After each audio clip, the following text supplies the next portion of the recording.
নমস্কার বন্ধুরা, আমি সিথি। আজ চলে এসেছি একটা অন্যরকম ঔষধি ভিডিও নিয়ে। আজ কোনো রান্নাবাড়া নয়, আজ একটি ঔষধি ভিডিও। নিম পাতার বড়ি, এটা যে এত উপকারী, শরীরে রক্ত পরিষ্কার করতে অনেক সহায়তা করে, অ্যালার্জির প্রবলেম কমায় এবং যাবতীয় অ্যালার্জি প্লাস চুলকানি জাতীয় যে কোনো সমস্যার জন্য মানে এতটা গুণ রয়েছে এর, সে বলে বোঝানো সম্ভব নয়। তো আজ আমি আপনাদের দেখাবো নিম পাতার বড়ি কীভাবে বানাতে হয়। তার জন্য আমি বেশ কিছু নিম পাতা তুলে এনে সেগুলো সুন্দর করে কেটে পরিষ্কার করে ধুয়ে বেছে নিয়েছি।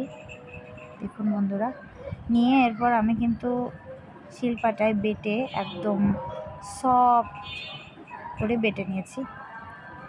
এবার বাটার পরে কিন্তু আলতো হাতে ছোটো ছোটো করে দেখেন কীরকম সাইজের বড়ি করছি। এই যেরকম করছি এর 4 ভাগের 1 ভাগ হয়ে যাবে শুকানোর পর।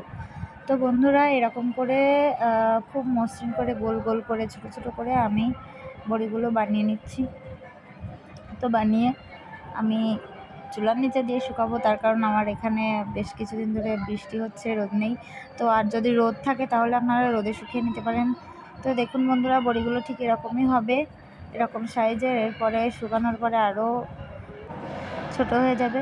তো বন্ধুরা, এতক্ষণ ভিডিওটি দেখার জন্য আপনাদের অনেক অনেক ধন্যবাদ। সবাই ভালো থাকবেন, সুস্থ থাকবেন এবং এই টোটকাটা অবশ্যই আপনাদের প্রয়োজনে কাজে লাগাতে পারবেন। ধন্যবাদ সবাইকে ফর ওয়াচিং।